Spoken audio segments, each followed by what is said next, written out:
This is my second video on YouTube. और first video में हमने जाना था आईपीसी का बैकग्राउंड, आईपीसी का हिस्ट्री, लॉ क्या होता है, क्राइम क्या होता है, आईपीसी का पर्पस क्यों है, आईपीसी बनाया क्यों गया था। इसके साथ साथ हमने आईपीसी को 3 पार्ट्स में डिवाइड भी किया था। हमने ये जाना था कि आईपीसी के अंदर 511 सेक्शंस होते हैं, 23 चैप्टर होते हैं और पार्ट 3 होते हैं। तो हम रिवाइज के लिए, क्योंकि ये टेबल हमारे अभी यहाँ भी काम आने वाली है, हमने क्या बोला था, part first, part second and part third. Part first में चैप्टर थे 1 to 5A, सेक्शन थे 1 to 120B।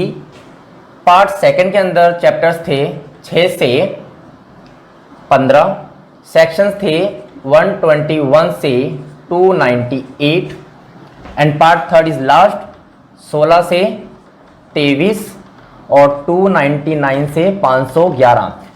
ये टेबल हमारे आईपीसी में लास्ट तक काम आने वाली है। तो हमने ये 3 पार्ट्स में डिवाइड किया था आईपीसी को। अब इसके अंदर हम पार्ट फर्स्ट आज कवर करेंगे और पार्ट फर्स्ट के अंदर भी चैप्टर फर्स्ट।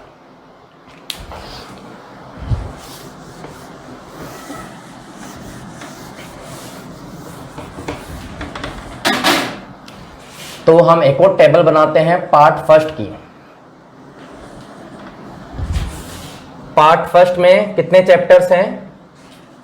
पार्ट फर्स्ट में चैप्टर्स है 1 to 5A एंड सेक्शन है 1 से 120B तक। तो chapter first, chapter 2, chapter 3, chapter 4, chapter 5 and chapter 5A। Chapter first में सेक्शन से 1 से लेकर 5 तक। चैप्टर 2 में सेक्शन है 6 से लेकर 52A तक। चैप्टर 3 के अंदर है 53 to 75। चैप्टर 4 में है 76 to 106। चैप्टर 5 में है 1 to 7 120 और चैप्टर 5A के अंदर है 120A to 120B। अब हम इसका नामकरण भी कर लेते हैं। चैप्टर फर्स्ट का नाम क्या है? प्रीलिमिनरी। चैप्टर 2 का क्या नाम है? General explanation. 53 to 75 punishments. Chapter 4 का नामकरण क्या है? General exception. Chapter 5 is abetment और चैप्टर 6 क्रिमिनल कॉन्स्पिरेसी। ये आपको आपके बैलेट्स के अंदर मिल जाएगा। और ये टेबल भी चैप्टर फर्स्ट को याद करने के लिए बहुत ज़्यादा इंपॉर्टेंट है। इसको याद करना है अपन को। चैप्टर फर्स्ट क्या बोल रहा है? सेक्शन 1 to 5 नामकरण क्या है? प्रीलिमिनरी, प्रारंभिक। Chapter 2 6 to 50A general explanation. Chapter 3 53 to 75 punishment. Chapter 4 76 to 106 general exception. Chapter 5 107 से 120 abetment. Chapter 5A 120A to 120B criminal conspiracy. इसको अपन को याद करना है ना।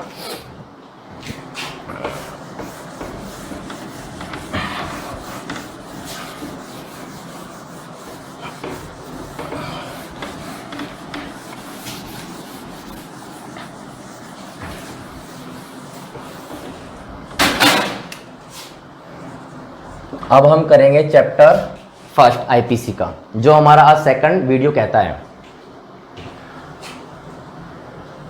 तो चैप्टर फर्स्ट की भी अपन एक टेबल बना लेते हैं। देखो टेबल बनाने से क्या होता है, हमको है ना थोड़ा मेमोराइज अच्छा रहता है, याद रहता है।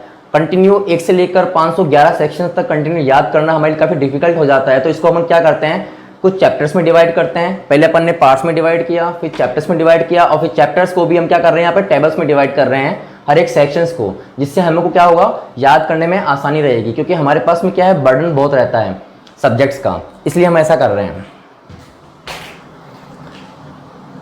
चैप्टर फर्स्ट सेक्शंस कहां से लेकर कहां तक है?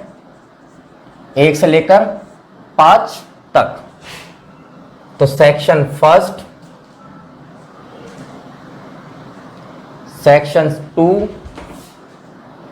Section 3, 4 and section 5।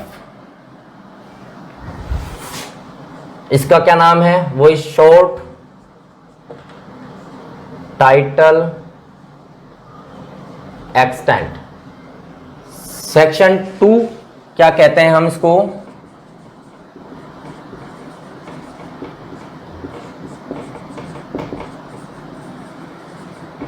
Territorial jurisdiction. Section 3 and 4 हमने साथ में लिखा है और हम इसका नाम दे रहे हैं यहां पे extra territorial jurisdictions and the last is savings. हमने क्या किया? पहले आईपीसी के 3 पार्ट्स बनाए। 3 पार्ट्स के अंदर हमने पार्ट फर्स्ट का पूरा क्लासिफिकेशंस कर लिया है और पार्ट फर्स्ट के अंदर भी हम चैप्टर फर्स्ट का क्लासिफिकेशंस कर रहे हैं यहाँ पे, जिसके अंदर अपने पास सेक्शंस और पास सेक्शंस का अपन ने नाम दिया है यहाँ पे। ठीक है, तो यहाँ पे सेक्शन फर्स्ट क्या कह रहा है आपको? Short title extent. आईपीसी जब बना, आईपीसी कब बना? 1860 के अंदर बना था। तो जब कोई भी एक बनता है तो उसका एक नामकरण दिया जाता है। जैसे कि कोई बच्चा पैदा होता है तो हम उसका एक नामकरण देते हैं कि जिससे हम उसको जान सके कि हम इसको किस नाम से बुलाएंगे। उसी प्रकार से जब 1860 के अंदर आईपीसी बना तो इसका नामकरण दिया गया आईपीसी, कि आप इसको आईपीसी के नाम से जानोगे।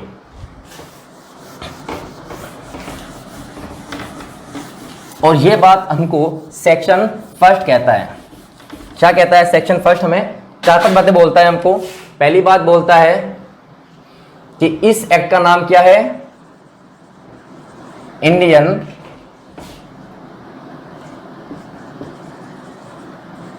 पीनल कोड 1860, कि आप इस एक्ट को आईपीसी 1860 कहोगे।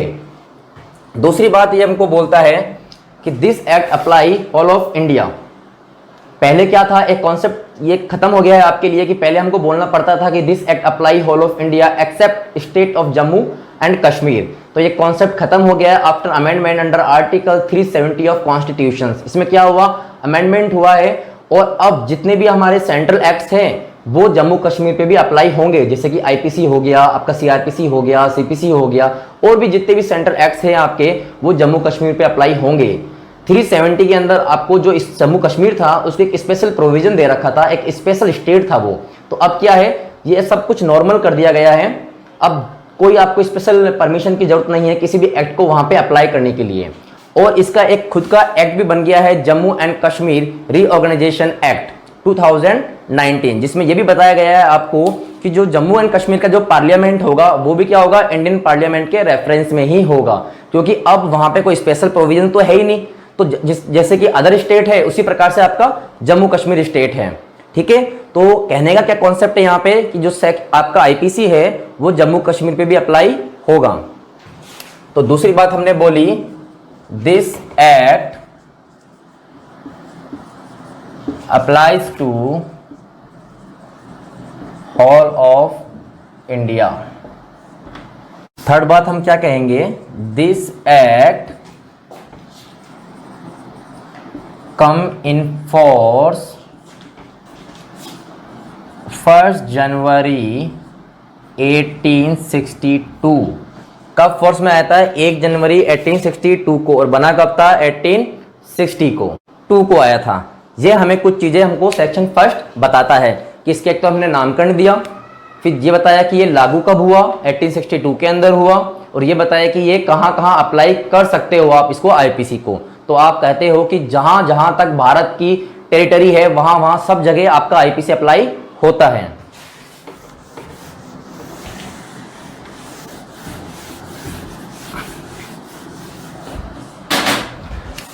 सेक्शन 2 क्या कहता है आपको?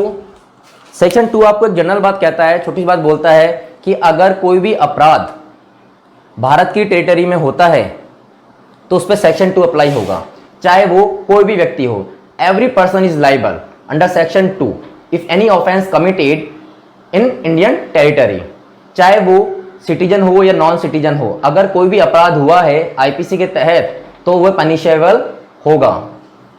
यह बात आपको सेक्शन 2 कहता है। जैसे कि अपन एक एग्जांपल लेते हैं कि अगर कोई भी बाहर का फॉरेन सिटीजन आता है हमारे इंडियन टेरिटरी के अंदर और उसके हमारे इंडियन लॉज पता नहीं है और उससे कोई ऑफेंस हो जाता है तो वह एक्सक्यूज नहीं ले पाएगा कि मुझे लॉज पता नहीं था।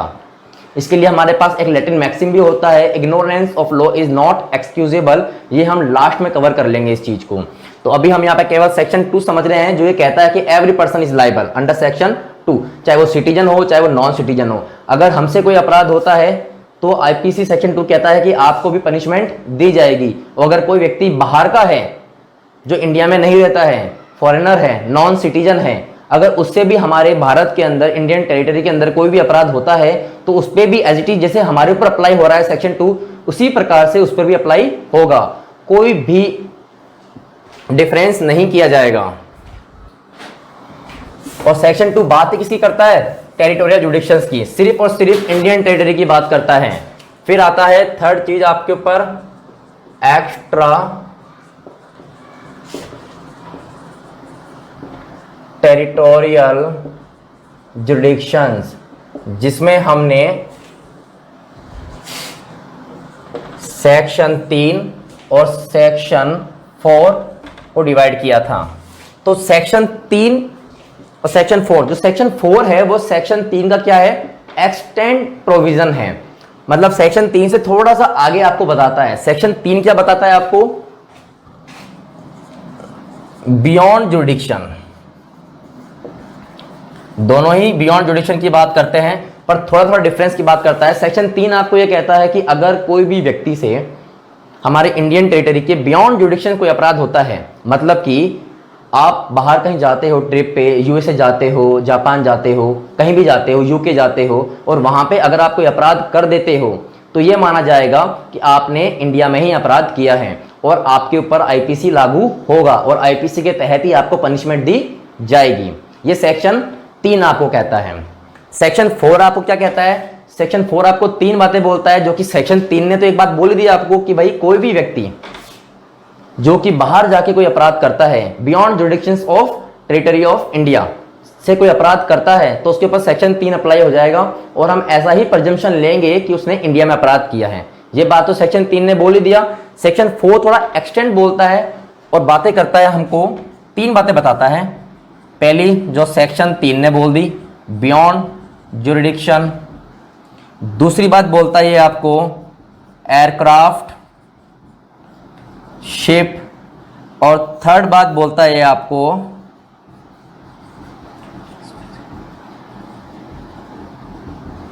Computer resources. एयरक्राफ्ट, शिप्स, जैसे कि अगर आप किसी भी एयरक्राफ्ट या शिप में बैठे हुए हो और कहीं बाहर जा रहे हो, आप यूएसए जा रहे हो, एक एयरप्लेन में आप बैठते हो और यूएसए जा रहे हो और उसके अंदर आपसे क्या हो जाता है, कोई अपराध हो जाता है यूएसए में पहुंचने के बाद, क्योंकि अपन बियॉन्ड जुडिक्शन की बात कर रहे हैं। अगर जुडिक्शंस के अंदर अपराध हुआ है तो सेक्शन 2 अप्लाई हो ही जाएगा। पर अगर वो शिप या एयरक्राफ्ट इंडिया के बाहर जा चुका है, यूएसए में जा चुका है, यूके में जा चुका है, और वो एयरक्राफ्ट और शिप्स इंडियंस में रजिस्टर्ड होता है, मतलब इंडिया का होता है, तो भी क्या होगा, सेक्शन 4 उस पर अप्लाई होगा। सेक्शन 4 ये कहता है आपको कि कोई भी शिप, एयरक्राफ्ट है जो कि इंडिया में रजिस्टर्ड है और वो बियॉन्ड जुडिक्शन जाता है और उसमें आपसे कोई अपराध हो जाता है तो उस पर सेक्शन 4 अप्लाई होगा। और ऐसे ही हमको एक प्रिजम्पशन माना जाएगा कि आपने कहाँ, यहीं पे अपराध किया है, हमारे इंडिया में अपराध किया है। और लास्ट इज कंप्यूटर रिसोर्सेज, कि आप कंप्यूटर के माध्यम से कोई भी अपराध करते हो, एक कमरे में बैठ जाते हो या फिर एक साइबर कैफे जाते हो आप, और वहां बैठे बैठे आप बाहर इंडिया के टेरिटरी के बाहर कोई अपराध कर देते हो, जैसे कोई हैक कर देते हो या कोई बैंकिंग सिस्टम हैक कर देते हो, कुछ भी एक अपराध कर देते हो आप जो कि हमारे इंडियन टेक्नोलॉजी एक्ट के अंदर आता है, तो आप पे सेक्शन 4 अप्लाई होगा। कोई खास डिफरेंस नहीं है, दोनों एक बात ही बोल रहे हैं, बस ये थोड़ा सा इसका एक्शन बता रहा है आपको, एयरक्राफ्ट बता रहा है, कंप्यूटर रिसोर्स बता रहा है, और ये आपको सेक्शन 3 ने बता ही दिया है।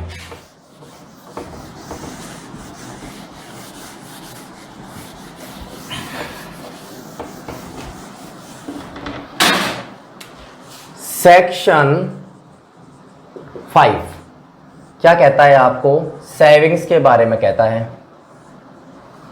इसका मतलब ये होता है कि आईपीसी एक्ट कहां कहां अप्लाई नहीं होगा। सेक्शन फर्स्ट अपन को बता चुका है कि आईपीसी कहां कहां अप्लाई होगा, पर इसके कुछ एक्सेप्शंस है जो कि हमको सेक्शन 5 बता रहा है। क्या बता रहा है? जैसे कि इंडियन आर्मी एक्ट हो गई, नेवी हो गया, एयरफोर्स हो गया,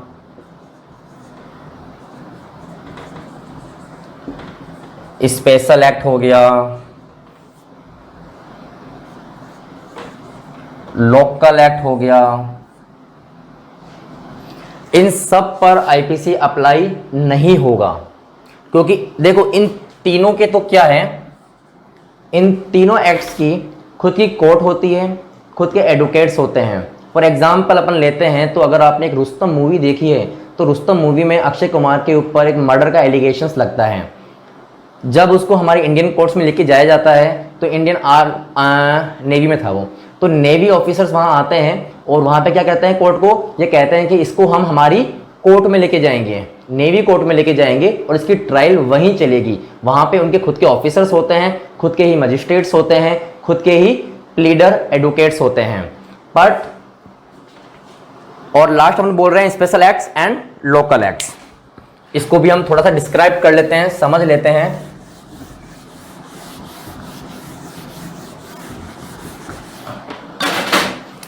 देखो यहां पे लॉज को हम डिवाइड कर सकते हैं 4 प्रकार से। जनरल लॉ, लोकल लॉज,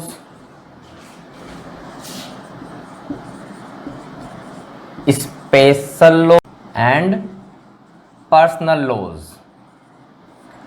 जो जनरल लॉज होते हैं वो सभी के लिए अप्लाई होते हैं, सामान्य सभी पर्सनों के लिए, जैसे कि आपका IPC, Indian penal code, CrPC, ये भी पूरे भारत में अप्लाई होता है आपका, जैसे कि सीपीसी, ये इनको बोलते हैं जनरल लॉज, जो सभी पे समान तरीके से अप्लाई होते हैं, कोई भेदभाव नहीं करता है ये।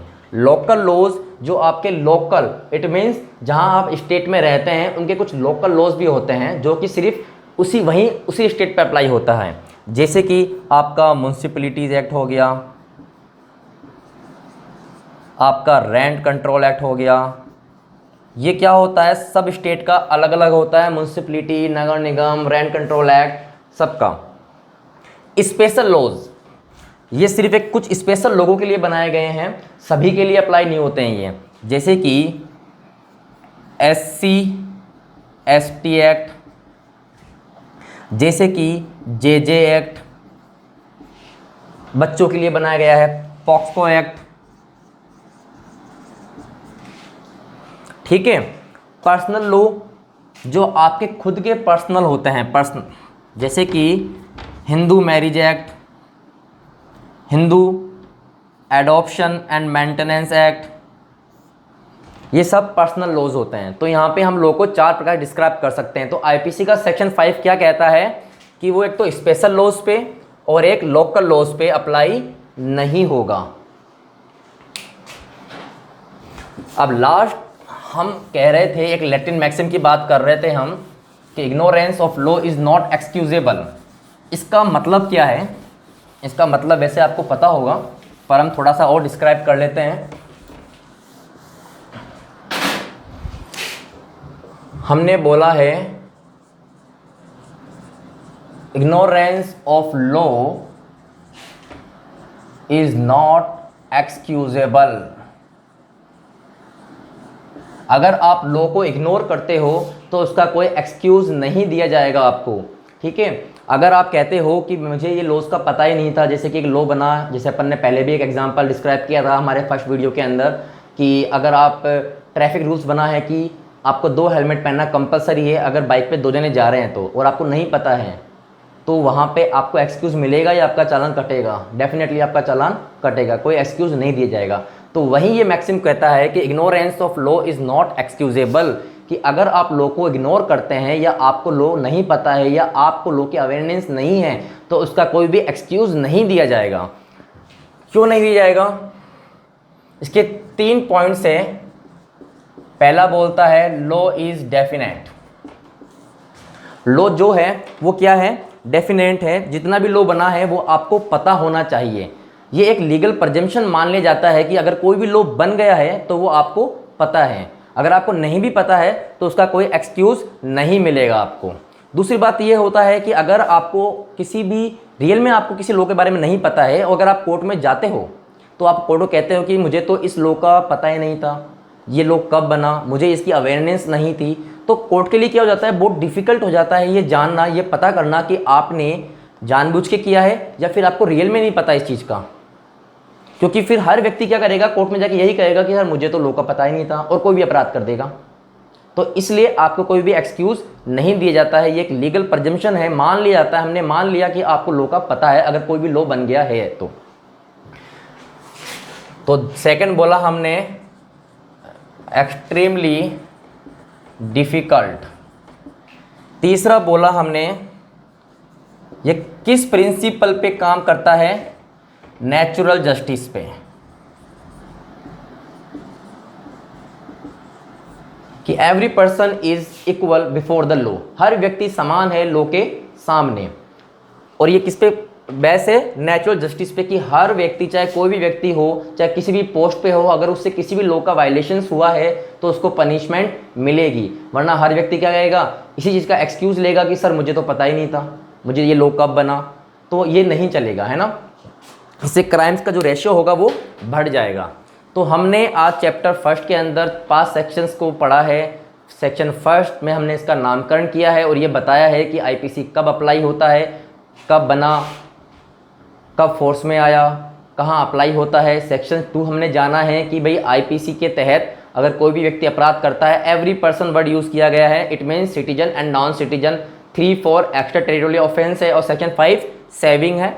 और उसके बाद में हमने एक लेटरी मैक्सिम जाना है।